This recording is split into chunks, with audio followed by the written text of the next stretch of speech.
Puji Tuhan malam ini saya bisa berada di sini untuk memberi kesaksian.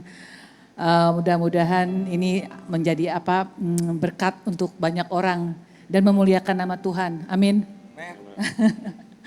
Tahun lalu 2021 itu bulan November ya. Saya sehat-sehat aja, nggak ada sakit, nggak ada saya masih olahraga. Sehari saya tuh suka olahraga karena saya keturunan badannya gemuk-gemuk. Jadi saya tuh takut banget sama berat badan. Jadi saya olahraga tiap hari dua kelas. Saya masih melakukan kegiatan olahraga, dua kelas, nggak ada batuk, nggak ada sakit, nggak ada apa. Terus suami saya waktu itu lagi di luar kota, balik dari luar kota dia bilang, sayang kita general check up, soalnya udah 1 tahun aku miss 1 tahun general check up, yang biasa dilakukan general check up setiap 1 tahun. Setelah itu kita melakukan general check up di rumah sakit, di salah satu rumah sakit di Jakarta. Terus suami aku bilang begini, kita coba deh masukin untuk cancer marker untuk cancer. Padahal aku juga bilang buat apa masukin cancer? Kayaknya penyakit yang menyeramkan gitu, kayaknya nggak mungkin. Pikiran aku tuh nggak mungkin aja. Terus kita general check up pada saat itu, cek cancer markernya. Setelah hasilnya keluar, ada sesuatu yang nggak baik di paru-paru. Ya. Ya, di paru-paru kanan. Di paru-paru kanan. Terus setelah itu aku nggak begitu ngerti soal kedokteran, aku nggak begitu ngerti. Kebetulan ya puji Tuhan suami aku cukup mengerti gitu ya. Akhirnya dia bilang, oh kalau gitu paru-parunya ada masalah. Kau bilang cek untuk apa lagi? PET scan. Bukan PET scan dulu bukan? Oh MRI. Iya akhirnya kita ke rumah sakit satu lagi di daerah Tangerang sana, rumah sakit Siloam ya. Udah gitu hasilnya ternyata sudah MRI di paru-parunya, dokternya bilang wah ini cancer. Wah pas aku dibilang cancer rasanya tuh nggak tahu, pokoknya rasanya tuh udah cancer yang nggak pernah kepikir cancer gitu pastor ya. Udah gitu aku yang udah langsung keluar air mata, terus suami aku dia juga shock juga dibilang cancer, tapi belum bisa tahu itu cancer stadium berapa. Ya. Belum kasih tahu stadium 1 atau 2 atau berapa, belum tahu. Terus suami aku bilang, pegang aku gini, kuat, pasti ya mungkin cuma satu. Dia bilang gitu stadium 1, tapi juga walaupun bilang stadium 1 aku udah mulai down. Udah gitu akhirnya harus melakukan PET scan, namanya PET scan baru bisa tahu itu stadium berapa. Ya untuk melakukan PET scan itu ternyata nggak gampang. Itu harus bookingnya antri sebulan. Yeah. Sekarang ketahuan cancer, tapi mau tahu cancer stadium berapa harus melakukan PET scan yang antrinya 1 bulan ke depan. Terus akhirnya Chris selalu bilang gini, pokoknya minta secepatnya untuk cek. Akhirnya dalam 1-2 hari puji Tuhan ini berkat pertolongan Tuhan dapat 2 hari PET scan. Oh dari 1 bulan jadi 2 hari? Jadi 2 hari. Aku kita kasih tepuk tangan dulu dong. Wow. Jadi mestinya ceknya itu 1 bulan. 1 bulan kita dapat 2 hari. Pokoknya dalam hal ini kita banyak sekali dapat pertolongan dari Tuhan yang mukjizat itu benar-benar nyata, ini kita benar-benar alamin. 2 hari dapat hasil PET scan langsung gitu, pas di PET scan aku mau pas gitu hasilnya tuh seminggu baru ketahuan. Tapi dapat lagi 2 hari ketahuan hasil PET scan. Waktu mau lihat hasil PET scan, Chris bilang begini, kamu nggak usah ikut. Kalau kamu ikut, kamu stres, kamu nangis karena banyak di sana orang yang yang sakit cancer, rambutnya botak, udah terus sedih, mukanya kurus-kurus gitu ya. Aku tuh jadi stres, aku nangis terus, nggak stop air mata. Aku tuh nggak pernah stop, mata aku bengkak. Akhirnya suami aku bilang, kamu ke gym aja, kamu olahraga di treadmill. Saya ambil hasil PET scan katanya gitu. Aku tuh pergi ke gym, sempet udah dibilangin cancer, aku masih pergi olahraga ke gym. Tapi di treadmill, pastor aku jalan di treadmill. Tapi pikiran tuh nggak tenang, pikiran tuh aduh stadium berapa ya? Stadium berapa sembari aku di treadmill, aku tuh dengerin khotbah, aku dengerin lagu, aku nyanyi lagu pujian penyembahan sembari nangis di treadmill, aku nangis. Aku nungguin dari dia hasilnya stadium berapa, belum dapat juga. Aku SMS stadium berapa, belum dapat. Berapa jam nggak dikasih tahu sama dia. Aku udah feeling, aduh pasti nih hasilnya nggak bagus. Gitu kan, aku pulang sampai rumah. Pas sudah sampai rumah, dia ngasih taunya Nah gimana? terus waktu itu, Waktu itu saya pergi sendiri, agak dekat, Pak. pergi sendiri ambil hasilnya, ketemu dengan dokter. Dokter ngomong langsung ini parah, stadium 4. stadium 4. Dikasih waktu 6 bulan. Dikasih waktu 6 bulan untuk hidup. Iya. Dokter langsung bilang, Langsung, ini 6 bulan. Iya.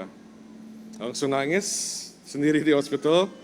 Pas on the way home, message Pastor Michael semua. Pas udah ke rumah ya infoin ke Kiki, this is stadium 4. Terus Bu Kiki Aku gimana? pas denger stadium 4 sama dia berdua, aduh Nangis. manusiawi ya, saya masuk manusia yang Sebarang gede nangisnya tetap nangis. Gitu ya? aku yang nangis sama dia berdua sampai 2 hari, mata kita tuh bengkak. Dia lama di kamar mandi, aku cariin kemana lama amat di kamar mandi gitu. Gak taunya badan gede begini dia nangis loh, duduk di kloset dari nangis. Aku sampai akhirnya setelah 2 hari kita bilang udah ya kita stop. Kita gak boleh seperti ini terus. Kamu doa, kamu minta sama Tuhan, memohon. Aku cuma tiap hari aku cuma memohon, aku cuma berdoa, aku hanya mengandalkan Tuhan. Ya. Tiap hari aku hanya memohon, lebih mendekatkan diri kepada Tuhan. Ya. Suami aku bagian ngurus, cari dokter, cari apa semua. Ya. Dia cuma bilang kamu jangan pikir apa-apa. Terus setiap ada kamu bilang kita kemana? Mesti di apa? Pergi ke Singapura. Yeah, so we decided in the end to go to Singapore. Pas ketahuan, saya call dokter di Thailand, Singapore, Taiwan, Malaysia, Indonesia, semua ambil idea yang paling bagus di mana. Kami ambil keputusan ke Singapore, itu juga waktu COVID, nggak bisa terbang. Dan karantina di Dan karantina, tapi Iya. kami puji Tuhan nggak di karantina, langsung ke hospital. Oke. Cuma semalam. Iya. Itu juga last flight ke Singapore sebelum karantina, balik ke 2 minggu lagi. Oh, oke. Pas di Singapore langsung ketemu dokternya di sana, ya, dan dokternya baik banget, jagain kami, biarkan kami tenang, dan kami ya dari sana kan waktu ke sana nggak mau kemoterapi dulu, Ya. maunya dengan target terapi, tapi ya nggak mau harus kemo, Ya. ya dan dia nangis lagi. Aku pas dengar Takut kemo lagi. aku takut karena kemo apa rambut aku nanti botak Rontok. gitu. Soalnya rambutnya panjang ya. Iya, terus aku udah cari-cari wig untuk rambut. udah Google beli wig di Udah mana. Google cari wig, udah gitu aku tanya, ya aku takutnya rambutnya botak, tapi ya udah. Tapi aku akhirnya kita di radiasi, di Singapura diradiasi sebanyak 6 kali. Itu pun kekuatan ya, aku bener-bener, aku ngerasain banget Tuhan tuh bener-bener menyertai aku waktu aku diradiasi. Karena waktu diradiasi kata dokter, nanti kalau diradiasi nanti sakit, memar, biru-biru, terus radiasinya 1 hari radiasi, 1 hari lagi harus rest, 1 hari lagi radiasi, 1 hari rest. Tapi karena aku diberi kekuatan sama Tuhan, aku dikasih, aku benar-benar disertai. Aku gak ada rasa sakit, gak ada memar, gak ada apa. Kasih tepuk tangan dong buat Tuhan Yesus. Wow. Yang semestinya dokter bilang akan seperti itu enggak semua ya? Enggak aku alamin. Semua yang ngomongin dokter nggak jadi.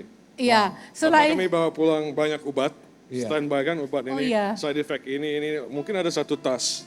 Untuk obat untuk side effect dari effect-nya nggak radiasi dipakai tadi. sama Dari sekali. kemo. Dari Dari kemo, kemo, dan radiasi, radiasi dua-dua dan nggak kemo. dipakai. Nggak Iya. dipakai sama sekali. Masih ada Enggak. tas. Masih ada Masih tasnya. Wah, Iya, ada. itu juga ya ada puji Tuhan, Tuhan tuh baik sekali. Kan di kemo, waktu di kemo dokter bilang pulangnya nanti kalau habis di kemo nanti mungkin kamu muntah-muntah, nanti mual. Ini obatnya kalau kamu mual. Ya. Nanti kuku kamu patah-patah. Ini obatnya untuk kuku. Nanti gigi kamu begini-begini. Ini obatnya. Nanti rambut kamu rontok. Ini obatnya. Apalagi banyak beberapa lagi yang dokter bilang ya sayang ya. Muntah-muntah. Sampai di hotel aku udah taruhin bak sampah hotel tuh supaya buat muntah gitu ya. Tapi aku tetap berdoa. Aku hanya bergantung pada Tuhan. Aku hanya berharap sama Tuhan dan hanya dengan dekat dengan Tuhan, aku nggak ada roh ketakutan. Iya. Aku hanya ada sukacita. Wow, amin. Nggak ada roh ketakutan, hanya dekat dengan Tuhan. Amin, kasih tepuk Amin. tangan yang paling dahsyat. Hanya dekat Allah saja aku tenang, dahsyat. Hanya dekat Allah aku tenang.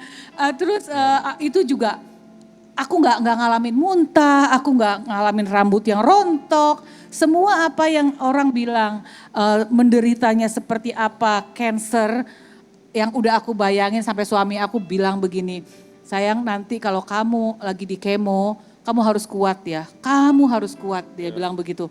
Karena cancer itu banyak orang menyerah bukan karena cancernya, tapi waktu di kemo menyerah, aduh mendingan udah deh mati aja deh daripada capek di kemo begitu, kamu nggak boleh, ada saya masih butuh kamu, dia bilang gitu.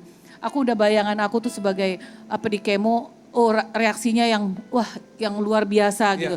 Tapi karena ini semua apa yang orang bilang aku nggak ngalamin, itu semua karena kekuatan dari Tuhan, pertolongan dari Tuhan. Sekali lagi tepuk tangan yang paling luar biasa. Saya masih ingat di tengah-tengah sakit, setiap hari selalu muncul di live chat. Namanya Kiki Fatmala. Iya.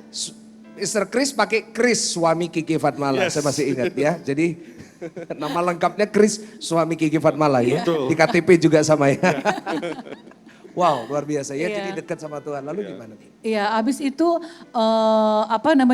semua apa yang diberitahu sama dokter, efek-efeknya sampai beli obatnya cuma lumayan mahal ya.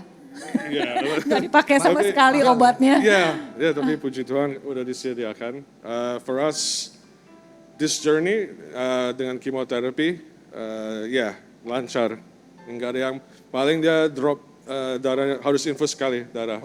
Ya, itu juga gara-gara kena COVID waktu kemoterapi. Lagi kemo, kena COVID. Kena COVID. So kami kan total kemonya 6 kali. Pas kemo keempat, Kiki kena COVID. Dia lagi down banget, lagi udah sedih, udah kena kemo, kena COVID lagi. Iya, pas aku dengar aku lagi di kemo keempat atau kelima dia gitu. kena COVID, dia sedih, oh kalau saya kena COVID, kamu harus keluar dari rumah. Enggak, saya tetap. Iya, waktu kena COVID pun itu dia di dalam rumah, dia nggak kena COVID. Aku lagi kemo keempat. Tapi aku juga mau bilang waktu obat masuk gitu Pastor ya, bawa obat dari Singapura itu nggak gampang. Itu juga banyak sekali pertolongan Tuhan tuh banyak sekali deh. Aku benar-benar ngalamin penyertaan Tuhan waktu aku dalam pencobaan. Aku benar-benar mengalami Tuhan tuh memang masalah ada, tapi sama Tuhan diberi kemudahan. Lampu hijau terus, gak ada lampu merah. Lampu merah sebentar, lampu hijau, lampu kuning. Iya, kita sampai bilang ini kalau bukan karena Tuhan, ini nggak mungkin. Ini nggak mungkin. Tepuk tangan yang paling luar biasa, tepuk tangan yang paling dahsyat. Yes. Iya. Guys, so now udah lepas 6 kemo, kami PET scan lagi. So ada videonya nggak, Pak? Videonya mungkin bisa ditampilkan ya. Ada videonya setelah di PET scan dari perjalanan.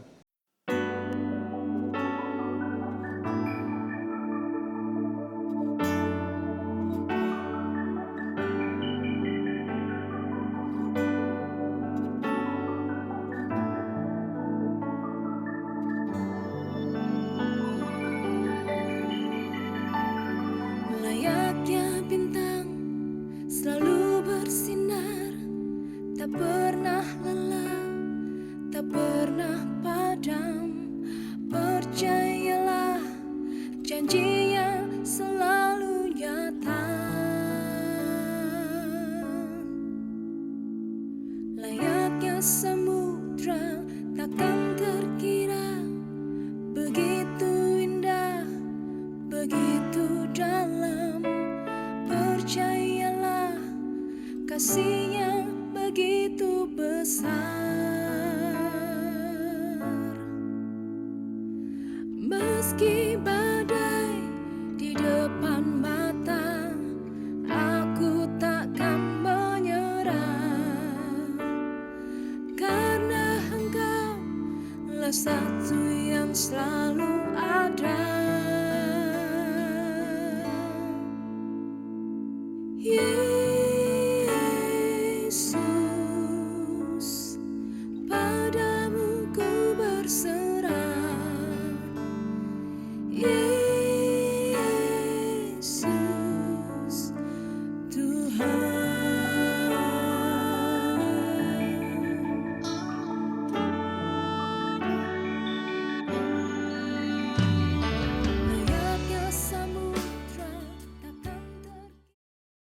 yang paling dahsyat. Jadi Iya, tadi foto amin. kankernya ya. Kamu, Pastor lihat waktu itu aku banyak sekali foto walaupun aku lagi sakit, aku senyum. Aku selalu senyum karena aku selalu berpikir positif. Iya. Tuhan akan tolong aku. Aku imanin, pasti aku sembuh, Tuhan pasti tolong aku. Aku imanin. Terus udah gitu aku selalu berpikir, aku selalu senyum. Aku benar-benar ngerasa memang hanya dekat dengan Tuhan jiwanya jadi lebih tenang. Amin. Gak ada roh ketakutan, tetap ada sukacita. Amin. Aku tuh yang hati yang gembira adalah obat. Hati yang gembira adalah obat. Amin. Ya, dan aku tidak pernah banyak mengeluh. Aku hanya mensyukuri pagi aku bangun. Makasih Tuhan aku bisa nafas. Iya. Aku makan ada rasa. Aku mengucap syukur. Aku makan masih bisa ada rasa. Iya. Jadi nggak kayak stres kayak orang udah kehilangan pengharapan meskipun tahu divonis 6 bulan. Iya. Iya. Ya itu hanya karena dekat dengan Tuhan. Hanya dekat Tuhan. Kasih tepuk tangan kemuliaan Amin. yang paling luar biasa. Lalu setelah PET scan, lalu setelah kemo, lalu dokter bilang apa? Sekarang dokternya bilang mukjizat. Ini dokter Singapura yang ngomong. Dokter Singapura yang ngomong. Ini di rumah mukjizat. sakit. Kemonya bisa di stop. Ya, Setelah berapa kali? 6 kali. 6 kali aja Iya. kemo Stop. di stop. Betul. Dan dokter nyatakan? Sekarang cuma kontrol, maintenance. Setiap 3 bulan PET scan, cek biar nggak nyala lagi. Tapi ya balik ke normal. Back to normal, cancer normal. free. Kasih tepuk tangan dong. Wow. 6 kali aja. Yes. Jadi nggak sampai 1 tahun Tuhan sembuhkan kanker stadium 4. Ya, puji Tuhan. Luar biasa. Back to normal, back to gym. Back to normal, back to gym. ya. Back to church. Olahraga Back lagi to sekarang. church. Ya. Saya ingat waktu itu, waktu telepon dia bilang, Pastor tolong doakan supaya tetap bisa hidup. Supaya nanti kalau ke Surabaya bisa ke GSJS lagi. Hari ini keturutan Amin, ke GSJS. amin. Ya, dan aku berjanji, Wow. berjanji Iya. kalau Tuhan kalau aku sembuh, aku akan memberi kesaksian Iya. untuk memberkati banyak orang Wow. dan memuliakan nama Tuhan Yesus. Amin. Amin. Cuma di GSS. Dan janjinya cuma di sini. Oh, dan aku pegang kesaksiannya cuma di janji. GSJS Bapak Ibu Saudara ya, luar biasa. Dan mungkin ada pesan dari Mr. Chris dulu lalu ditutup dengan Bu Kiki. Mungkin ada yang datang mereka sedang menghadapi sakit. Mungkin yang di rumah mungkin video ini mungkin akan jadi video yang banyak orang lihat, jutaan orang lihat. Mungkin ada pesan buat mereka yang sedang menghadapi kanker, mungkin sakit penyakit apapun itu. Silakan Mr. Chris dulu. Shall I do it in English if you translate for me? Okay, you talk in English, I'll Yeah, translate it. sorry. So for anyone facing this disease, this problem, I just want to say this too shall pass. Ya, bagi semua yang menghadapi sakit penyakit ini atau apapun sakit penyakitnya, dia ingin berkata bahwa ini semuanya akan berakhir. Pasti ada jalan keluar, pasti ada jalan dari Tuhan. Kasih tepuk tangan buat Tuhan. And for me, get closer to God, read the Bible. Bagi saya, yang penting dekat sama Tuhan, baca Alkitab. Yeah, and when we were down, we called you straight away, and you gave us strength by giving us Mazmur. I remember today Mazmur 118 ayat 17. Ya, dan waktu dia sakit dia telepon ke Pastor Michael Gunawan dan saya memberikan dia ayat di Mazmur 118 yang menguatkan dia, dari firman itu menguatkan. Until today, I always read it every day. So thank you very much. Dan sampai hari ini dia membaca itu setiap hari untuk menguatkan iman yang luar biasa. Boleh kasih tepuk tangan buat Mr. Chris dan Bu Kiki, pesan buat. Ya, memang nggak gampang. Pertama kali dengar kalau kita mengalami penyakit yang sangat menyeramkan, cancer. Aku rasa manusiawi, semua orang pasti down waktu dengarnya. Tapi setelah itu nggak boleh putus asa, karena kita harus, walaupun dokter bagus, obat bagus, tapi nomor satu kita harus bergantung, berharap, memohon hanya pada Tuhan. Amen. Karena hanya Tuhan yang bisa menyembuhkan. Amen. Amin. Jadi jangan banyak mengeluh, selalu positive thinking, selalu dekat dengan Tuhan, terus lengket dengan Tuhan, terus lengket dengan Tuhan. Memohon, meminta, memohon hanya pada Tuhan, karena hanya Tuhan yang bisa menyembuhkan, yang menolong, dan Mustahil. tidak ada yang mustahil bagi Tuhan. Amin. Sekali lagi tepuk tangan yang paling luar biasa. Terima kasih Makasih. Mr. Chris, Bu Kiki. Tuhan pakai terus menjadi kesaksian Thank you buat so banyak much, Mas orang. Mike. Kita bangkit berdiri bersama-sama. Tuhan Yesus memberkati. Sama-sama bangkit berdiri.